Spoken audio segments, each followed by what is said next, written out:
And speaking of flexing, Governor Kathy Hochul's infamously premature photo op marking the official launch of the Empire State's adult use era, projecting 20 new store openings a month, only to have 29 open by the end of the year. After that went down, you would have thought they would have learned. Or watching California's repeated missteps over the years, maybe try a different route. But here we are, and it is what it is. Another day, another politician posting videos on the internet for clout. And according to AMNY's Ethan Stark Miller, New York City officials took a field trip to Long Island yesterday to torch 4 tons or 576 bags of illegal cannabis products seized from unlicensed sellers over the past few months. On the scene, Mayor Eric Adams and Sheriff Anthony Miranda announced that the city has shut down over 1,000 of the roughly 4,000 illicit weed shops in the 5 boroughs since Operation Padlock to Protect launched in early May, giving local law enforcement the authority to padlock unlicensed cannabis sellers for up to a year. Stark Miller reported that the mountain of illegal weed was burned as part of the NYPD's usual process of disposing of illicit substances at the Reworld facility in Nassau County, which purports to turn the burn waste into renewable energy. Mayor Adams said that his teams are destroying the cannabis products rather than putting them up in a landfill in order to prevent them from re-entering the market. And before getting down to business, he had a few words to deliver for the gram to a small gathering of reporters and enforcement agents on site after awkwardly sniffing a turkey bag full of seized flour. We're going to destroy illegal cannabis in the city, and it's not going to go in our neighborhoods. It's not going to target our children. The goal is we don't want it recycled back into the communities. You place it in a landfill, you really just open the door of people going back into the landfills and trying to salvage whatever they can. Trying to take away from the homeless people, bro. It's messed up. The goal is the destruction of the product and not allowing people to just dump it wherever they can. However, according to Reworld manager Bobby Green, incinerating cannabis products does not impact the facility's surrounding communities. And Green said that the facility uses filtration systems that allow it to scrub most of the fumes and expel 99% of water vapor into air. It's a new form of landfills that they have been using. All of the smells and fumes are contained within the process. They are destroyed in the process so that it does not affect the community that we surround, he told AMNY. Smiling like he knew this shit was finna go viral, Mayor Adams then said that while the city has shuttered 1,000 shops under its latest enforcement action, it also inspected over 4,000 locations, claiming that the products seized equate to $63 million. Stark Miller concluded the article by pointing out that when asked about the roughly 3,000 shops that have not yet been closed, Sheriff Miranda said many of them have been inspected and will be re-inspected, notably saying if or when they would be padlocked. He never said that. And so I guess they're just protecting, they're not padlocking shit. Over 1,000 locations have been sealed, Miranda said, and we will be required to go back to some of these locations for re-inspection. They're just going to go back. They don't find weed this time, we're going to get you next time, you assholes. Some of these some of them received cease and desist orders, which require a second visit. So there are ongoing investigations, and we will be revisiting some of them a couple of times. There you have it, folks. Politicians and law enforcement making the world safer, one social media clip at a time. I'm sure the amount of money spent on this clout chasing bullshit could have been used to fund a few OCM salaries and get a few more of those retail licenses promised back in 2023. Opened up early before they said 2025, but I guess it is what it is, and we are where we are. I'm Rico Lamitte, the dopest dad on the street for High at 9 News. Let's talk about this. What y'all think? Hold on. So first of all, the sheriff's, his last name is Miranda. Yeah, and that's classic. No right. That's classic. And this just the Miranda. That just proves this is just more case in point that New York is the largest dumpster fire in cannabis. Hey, just saying. Where is it? Okay. I mean, anyhow, this sounds expensive. It doesn't sound super helpful.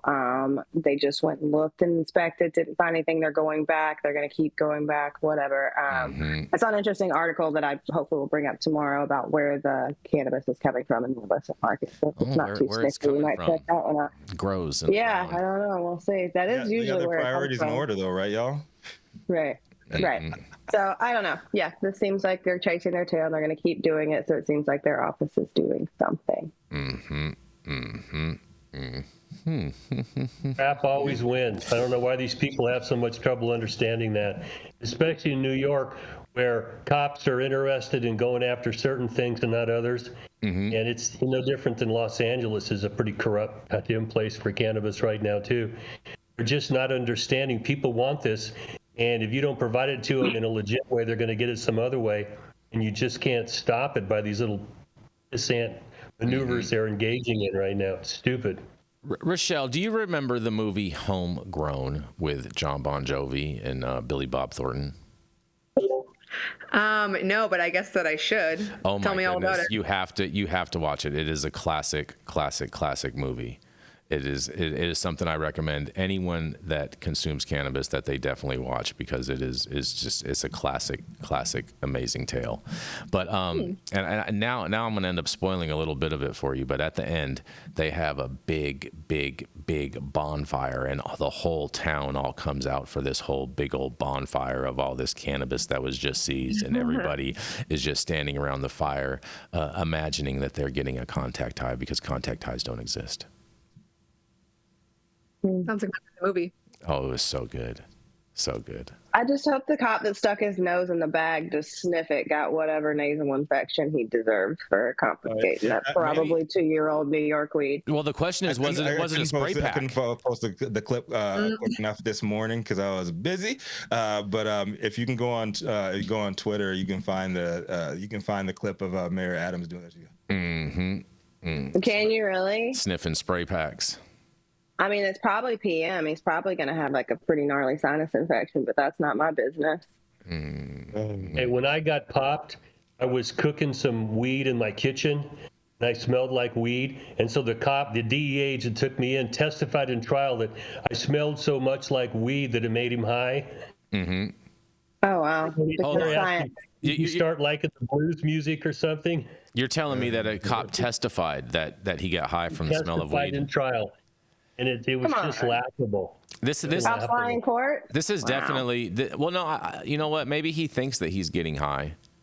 You know what I mean? But the reality is it's not happening. Effect, yeah, right? yeah, exactly. Just so full of shit. I didn't think they'd actually say it in trial, but the guy was on the witness stand, and Tony Serra just started cracking up and asking him all sorts of stupid ass questions about that. I still went to prison, but it was some things along the way, just, you know. Yeah. Shout out to Tony Serra and his law firm, man. Tony Serra's a good guy.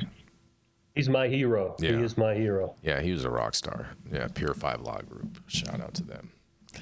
Any other final thoughts, you guys, on this dumpster fire, New York? Literally. I mean, yeah, the fire smells like weed, right? Yeah. I don't think it actually smells like weed. I think it smells like different like candy cakes and different shit like that. So that's what he said. The guy who owns the facility, he said that the way their incineration process works is it turns the waste that's burned up into 99% water vapor, so you can't smell or anything. It doesn't affect anybody around them. Into water vapor, huh? Yeah. So he says. I'm not sure if I'm buying all that, but I do find it funny. I mean, I think they should have just called this their Green New Deal, because how they said that they're trying to turn it into renewable energy. Maybe that's the water vapor. It's steam powered. There's steam power in New York. Yeah. It sounds expensive. That's what I'm saying. It sounds very expensive. Lots of motorboating going on in New York today, you guys. Wow. Apparently, if you throw it in the old school landfills, all the migrants and all of the homeless folks are going to run over there and smoke up all the product. That's what Eric Adams is claiming will happen. Yeah. They're just trying to find the cans so they can get the 5 cents back. Leave them alone. I mean, in all fairness, there is a lot of aluminum in all those vape carts that all the homeless people could recycle, and aluminum's a high-priced commodity at the recycling center. Hey, Good talk, Jason. That's a good. talking about economic stimulus. Yeah. Fair enough. All right. Well, we're going to keep it rolling. We're going to roll right into a commercial, and we're going to be right back.